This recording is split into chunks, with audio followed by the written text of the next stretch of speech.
So you get to the stage called owner. Then what you've got to learn is the next two levels, and that's where now you're making profit. Now you have to learn at investor level how to invest that profit. Three things you're going to learn how to invest in: businesses, real estate, and shares. What are the three things? Business, real estate, and shares. I do a course once a year in Bali, Indonesia, that teaches people all about that phase of it. Why do I do it in Bali, do you think? It's a lot better than here. Nothing personal, but the beach is kind of nice. But when you learn how to buy, build, and sell companies, is that a pretty good thing? Yes or no? In fact, let me just go back one step. Why those three and why in that order? Businesses first, because they are the highest return on investment of any type of investment in the world. How do we know that for certain? The number one type of investor in the world is called a venture capitalist. The world's number one investor is a gentleman by the name of Warren Buffett. What does he buy? Companies. He buys companies, fixes them up. Why? Because here's the thing. In fact, I'll just do some numbers of one I just did. I bought a business, and I learnt this when I was 7 years old. A friend of my dad's was our milkman. You all remember having a milko? Okay, he was our milkman. Now, milkman, you didn't think a milkman's rich. We go to his house because he's a friend of dad's. We're going for a barbecue. I'm 7. Pull up, it's this massive, big flash house, beautiful cars out front, and I'm looking at it going, Dad, is our milkman rich? He said, well, yeah, son, he's done pretty well for himself. Dad, how does a milko get to be rich? So well, I don't know, son, why don't you ask him? 7 years old, Australian, how much tact do you think I had?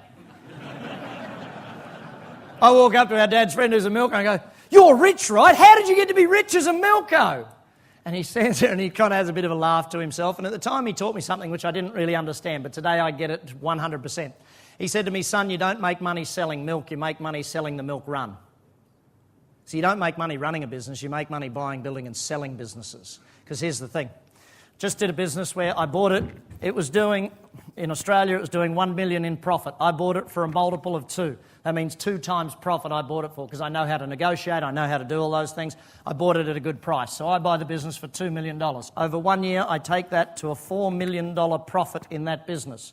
I then sell it for a 6 multiple.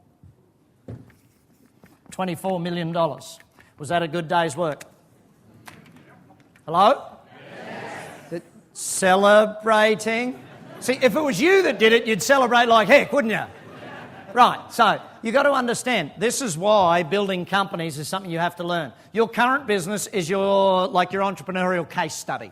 You go and work with, you read all the books, you attend the seminars, you work with a mentor, they help you learn how to do this, and then you can go and do it to how many businesses?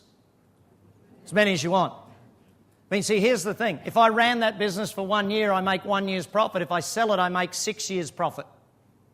So I get 6 years' income in 1 year, plus the year's income, so 7 years, in fact. Now you start thinking about it, buying and selling companies is a lot more. That's why we do that. Real estate. Why real estate second?